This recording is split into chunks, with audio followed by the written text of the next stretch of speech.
Tuhan bersamamu. Inilah Injil suci menurut Markus.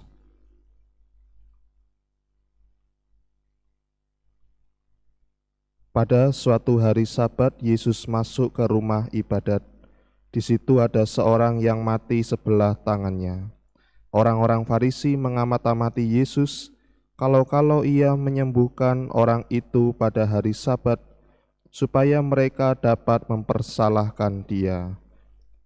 Kata Yesus kepada orang yang mati sebelah tangannya itu, "Mari, berdirilah di tengah."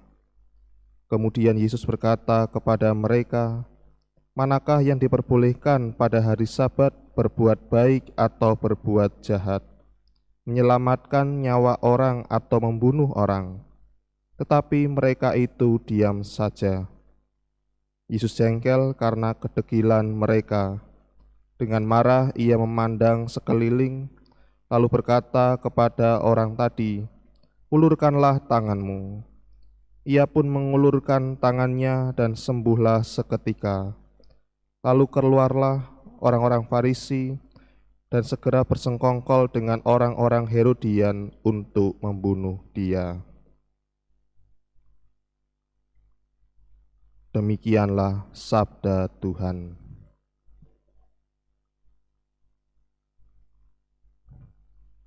Saudari-saudara yang terkasih, dalam bacaan Injil telah kita dengarkan bagaimana Yesus mulai dibenci oleh orang-orang yang menjadi saingannya, yaitu orang-orang Farisi yang kemudian bersengkongkol dengan orang-orang Herodian. Persoalannya adalah bagi mereka, bagi orang Farisi, Yesus telah melanggar hari Sabat karena menyembuhkan orang yang sakit. Tetapi tentu dengan melihat apa yang dilakukan Yesus sendiri menyadari, dan kita pun setuju dengan tindakan Tuhan Yesus, bahwa Yesus menyembuhkan orang yang sakit, maka Yesus mengutamakan sebuah keselamatan pada diri seseorang tanpa sebetulnya juga mengabaikan ketentuan hari Sabat yang berlaku pada orang Yahudi. Saudari-saudari yang terkasih, seringkali hidup kita juga seperti itu. Kadangkala mengalami dilema antara sesuatu yang memang harus diselamatkan semangatnya, atau kemudian seringkali bertentangan dengan sebuah aturan, tidak boleh ini, tidak boleh itu.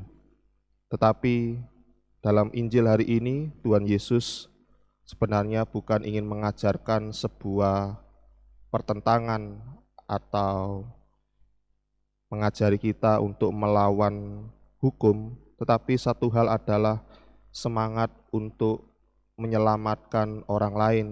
Kita diajak untuk peduli kepada orang-orang yang ada di sekitar kita, terlebih mereka yang sangat membutuhkan pertolongan orang lain. Ketika orang lain cuek terhadap orang yang menderita, disitulah hati Tuhan Yesus terpanggil untuk menyelamatkan orang yang sakit itu. Maka kita pun juga diajak untuk semakin peka terhadap orang-orang yang terkucilkan, orang-orang yang membutuhkan bantuan kita. Di saat banyak orang melalaikan atau melupakan atau cuek dengan orang yang bagi kebanyakan orang adalah orang-orang yang terpinggirkan, kita diajak untuk peduli kepada mereka yang membutuhkan pertolongan.